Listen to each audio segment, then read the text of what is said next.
नमस्कार साथियों। आज है 27 अगस्त और हम पढ़ने वाले हैं आज के करंट अफेयर्स जो परीक्षाओं के लिए महत्वपूर्ण। चलिए देखते हैं पहला प्रश्न। एशियाई शूटिंग चैंपियनशिप में स्वर्ण पदक जीतने वाली भारतीय महिला ट्रैप टीम के खिलाड़ियों का नाम क्या है? इसमें 3 खिलाड़ी थे जिन्होंने यह मेडल जीता है। 4 ऑप्शन: नीरू धनका, आसिमा अहलावत, प्रीति राजक और उपरोक्त सभी। तो इस क्वेश्चन का सही जवाब है ऑप्शन डी, उपरोक्त सभी।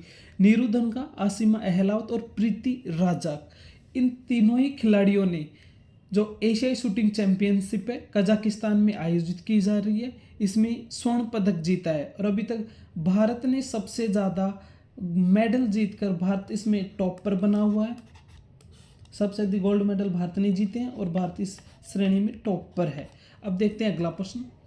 भारत ने किस देश के साथ स्वच्छ ऊर्जा साझेदारी को गहरा करने के लिए संवाद किया है? 4 ऑप्शन है: वेनेजुएला, जापान, सर्बिया और स्वीडन। तो इस क्वेश्चन का सही जवाब हो जाएगा ऑप्शन बी, जापान।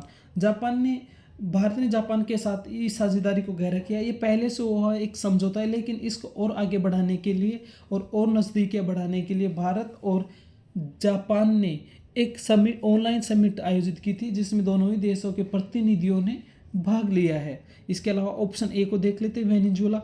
हाल ही में अमेरिका ने वेनेजुएला के पास में वारशिप तैनात की हैं। वहाँ के राष्ट्रपति, वेनेजुएला के राष्ट्रपति निकोलस मादुरो, उसके ऊपर अमेरिका ने $50 मिलियन का इनाम रखा है। जो भी इनके बारे में इंफॉर्मेशन देगा या इनको गिरफ्तार करेगा उसको $50 मिलियन रुपए दिए जाएंगे। यह कदम अमेरिका ने इसलिए उठाया है कि अमेरिका मानता है अमेरिका में जो ड्रग सप्लाई की जाती है वो वेनेजुएला के ड्रग डीलर्स करते हैं और उनको वेनेजुएला के राष्ट्रपति रोक नहीं रहे हैं। अगला प्रश्न। एनडीबी ने हाल ही में किसको उपाध्यक्ष एवं मुख्य जोखिम अधिकारी के पद पर नियुक्त किया है?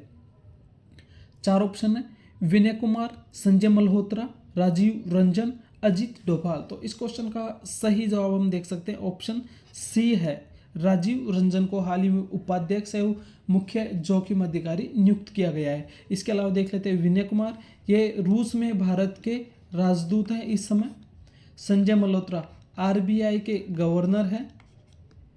अजीत डोभाल राष्ट्रीय सुरक्षा सलाहकार है, एनएसए, नेशनल सिक्योरिटी एडवाइजर है इस टाइम पे।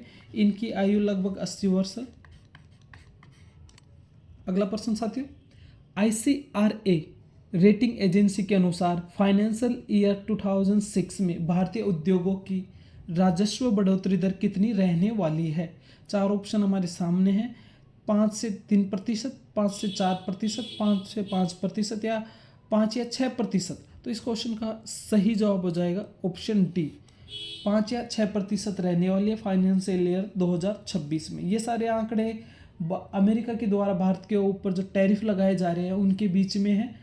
भारत की अमेरिका के साथ में जो व्यापार है वो भारत की जीडीपी का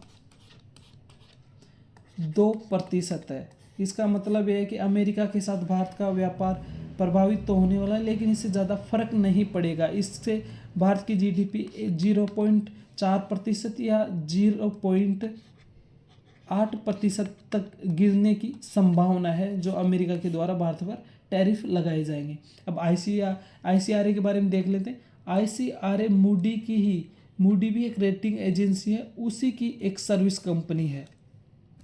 अगला प्रश्न साथियों। भारत ने किसके साथ वैश्विक खाद्य सहायता के लिए फोर्टिफाइड चावल की आपूर्ति हेतु समझौते पर हस्ताक्षर किए हैं? 4 ऑप्शन है: विश्व खाद्य कार्यक्रम, यूएनडीपी, डब्ल्यूएचओ और यूएन। इस क्वेश्चन का सही जवाब ऑप्शन ए है, विश्व खाद्य कार्यक्रम। अगला प्रश्न। भारत ने किस शहर में 6G मानकीकरण पर पहली बार 3GPP रेडियो एक्सेस नेटवर्क बैठक की मेजबानी की है? 4 ऑप्शन है: भोपाल, बेंगलुरु, जोधपुर, शिमला। तो इस क्वेश्चन का सही जवाब हो जाएगा ऑप्शन बी, बेंगलुरु। बेंगलुरु में यह बैठक आयोजित की थी। अगला प्रश्न। भारत में आयुर्वेद दिवस प्रतिवर्ष कब मनाए जाने की घोषणा की गई है? इस क्वेश्चन का सही जवाब आपको इन 4 ऑप्शंस में से देना है। 20 सितंबर, 21 सितंबर, 22 सितंबर, 23 सितंबर। तो इस क्वेश्चन का सही जवाब हो जाएगा 23 सितंबर। इसके अलावा 21 जून को विश्व योग दिवस भी मनाया जाता है, इंटरनेशनल योगा डे।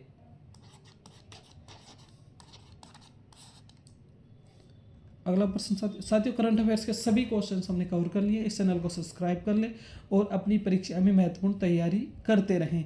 इस चैनल पर आपको सभी डेली की जो भी इम्पोर्टेंट क्वेश्चंस हैं, इन्फॉर्मेशंस हैं, वो सारी मिल जाएगी। अब मिलेंगे साथियों अगली क्लास में, तब तक के लिए जय हिंद, जय भारत साथियों।